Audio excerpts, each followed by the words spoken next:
प्रति कल राखी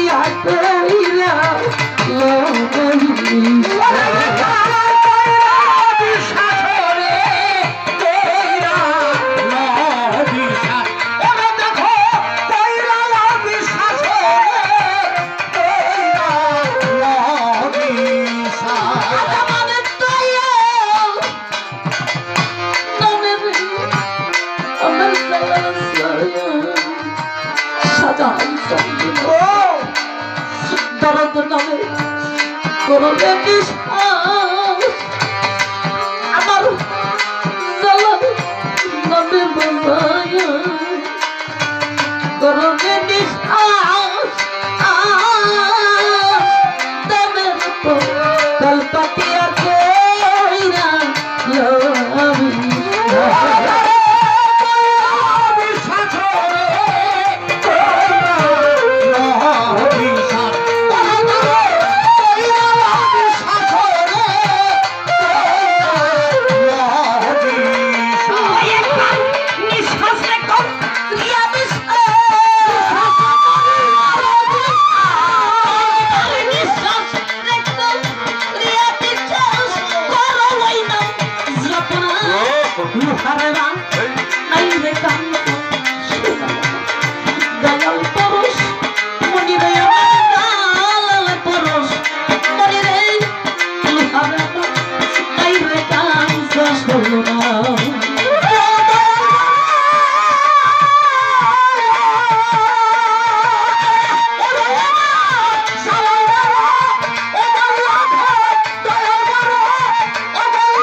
কই ওরে আমার মুখ সাধক কালু সাধন ওরে আমার মুখ সরলে গো রলনে ছায়া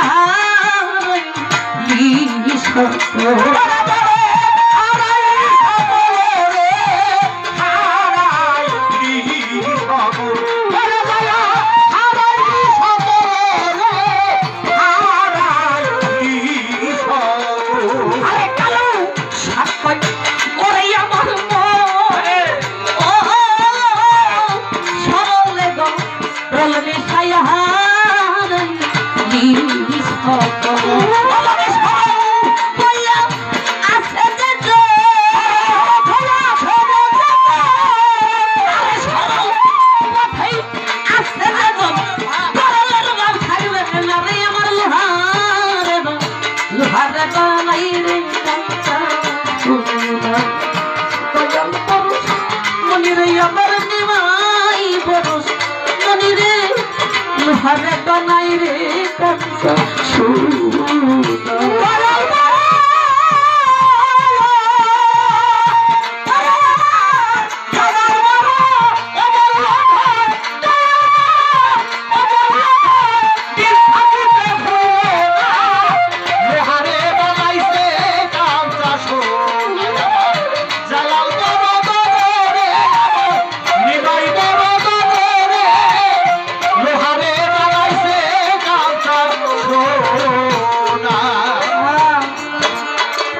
একটা কথা বলেছে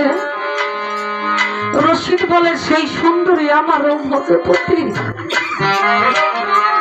রশিদ সরকার একজন মুর্শিদ ছিল তার কাছে অনেক ভক্তবৃন্দ তার আছে সারা বাংলাদেশে গুরু যেমন আমরা যেমন আমার মুর্শিদের ভজন সাধন করি মুর্শিদও আমাকে ভজন সাধন করে সেই দেখার চক্ষু যে ভক্তের আছে সেই বুঝতে পারে মুর্শিদ প্রেমের খেলা আশিকার মাসিকের কি জ্বালা একদিন রাম হনুকে জিজ্ঞাসা করে দীনবন্ধু আমি তো সবাই সর্বক্ষণ আপনার প্রেমে পড়ে থাকি আমি আপনাকে ভালোবাসি আপনার সাধন ভজন করি আপনি কার সাধন ভজন করেন রাম বলে হনুরে তাহলে তুই চলে যা ওই পানির মাঝখানে একটা সমুদ্রের মাঝখানে সেখানে ডুব দিয়ে দেখবি যদি ওখানে ডুব দিতে পারিস তাহলে তুই বুঝতে পারবি আমি কার সাধন ভজন করি তুই তো বড় কঠিন একটা প্রশ্ন করেছিস যে আমি কার সাধন ভজন করি পৃথিবীতে গুরুকে এইরকম প্রশ্ন কেউ আজ অবধি কোনো ভক্ত করতে পারে নাই যে দয়াল আমি আপনার সাধন ভজন করি আপনি কার সাধন ভজন করেন গুরু সদাই সর্বক্ষণ ভক্তের দ্বারে দ্বারে ঘুরে তার মনের মতো একটা ভক্ত তার মনের দুঃখ বলার মতো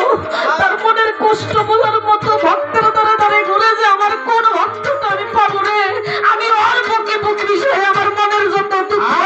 আমার যত জ্বালা যন্ত্রণা হয় ভক্তের কাছে আমি বিতাই দেবো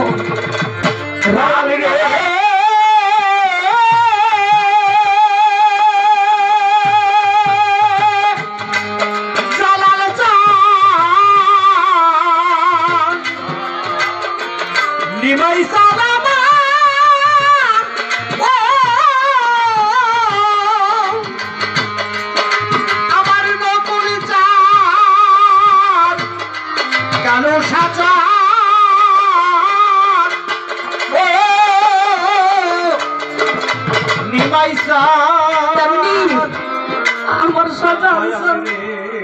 কত ভক্ত খোলের মাঝে ঘুরে আমি জানি না আমার সাজা তার মনের মধ্যে একটা ভক্ত পাইছে কিনা তাই তো সাধক বলে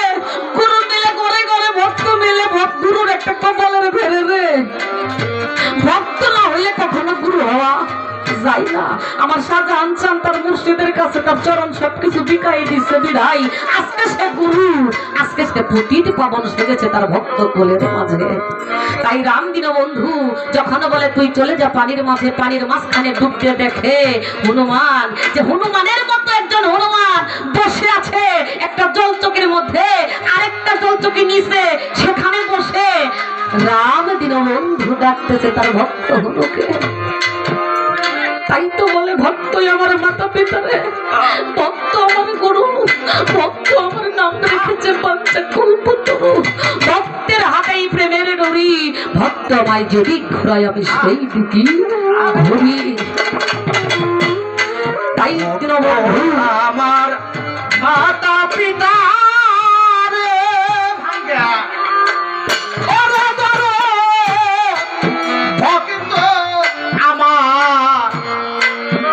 ভক্ত আমার গুরু,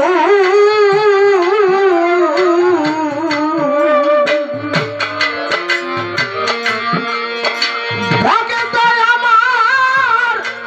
নাবিরাই কাছে রে, এই জগতে বাণিজ্য কল্প তরুরে আমার ভক্ত আমার মাতা পিতা রে, সজনের ভক্ত আমার গুরু।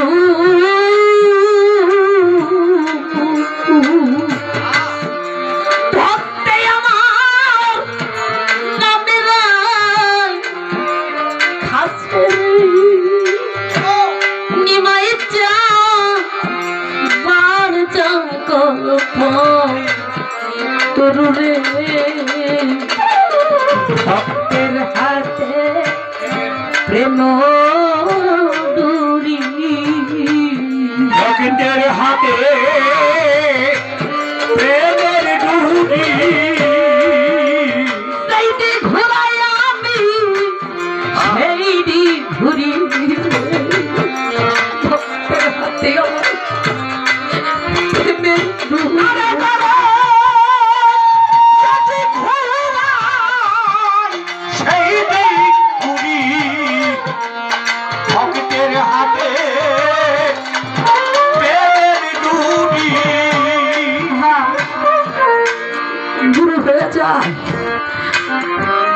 যে গুরুর হয়ে যায়, গুরু কবু আমার হয়ে যায়, ওর হাত হয়ে যায় আমার হাত, যাতে সে চলে রে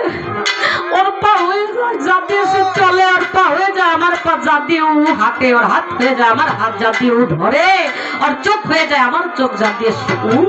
দেখে আর সর্বঙ্গটাই আমার হয়ে যায় বাজান। আমার সাজান চান্দের কাছে যখন মরিদ হয় আমার বাজান হাতে হাত দিয়া কয় বাবা আজকা থেকে তওবা করো, তোমার এই 10টা ইন্দ্রিয়কে তুমি বন্ধ করে ফেলবা, তুমি জীবনে যা করছো পাপ করছো আজকা থেকে তুমি সব তওবা করে আমার চরণে বিকায় দাও। এই পৃথিবীতে আমি পাপ করে আমার বউরে খাওয়াইতেছি, স্বামীরে খাওয়াইতেছি, ছেলে সন্তানদের খাওয়াইতেছি, একবার জিজ্ঞাসা করে দেখেন আপনার এই পাপ দেহের ভাবটা কেউ নিবে কিনা, একবার জিজ্ঞাসা করে দেখেন আমি যে তোদের এত কষ্ট করে খাওয়াইতেছি আমার এই পাপ দেহের ভাবটা কি আমি, সেদিন বলবে জীবনও না আপনার ঘরের স্ত্রী বলবে স্বামী বাবা মাই দিছে কামাই করে খাওয়াইবা, তুমি চুরি করে খাইবে না, ডাকাতি করে খাইবে, এটা জানি না, তুমি তোমার ওই পাপের ভার আমি নিতে পারবো না। ছেলে সন্তানের কাছে যাবেন বাজান, তখন কত কষ্ট করে না খাওয়াইছি, আমি ডাকাতি করে চুরি করে, আজ আমি জনমের মতো পাপী হয়ে গেছি, বললো আমার শাস্তি দিব, আমার শাস্তির ভাগ কি তোরা নিবি? ওই ছেলে সন্তান ওই দিন কইব বাবা তুমি হইছো বাবা তুমি কামাই করে খাওয়াইবা, তুমি কি কইরা খাওয়াইবা ওইটা আমাদের দেখার বিষয় না, সবাই মানা করবে, কিন্তু কামেল মুর্শিদ হয়ে যায় আমার কলসান, আমার সানানসান, আমার চালানসান, আমার সাজানসান, আমার নিমাইসান, একমাত্র ওই দয়ালের চরণে গেলে দয়াল আর মানা করে না যে তোমার এই দেহের ভার আমি নিব না। আমার সজন চল ওই দেহের ভাতটা নেয়। তাই আমার একটা গান আমার হৃদয়ে বাড়ি পড়লো, আমার মুর্শিদের স্মরণ করে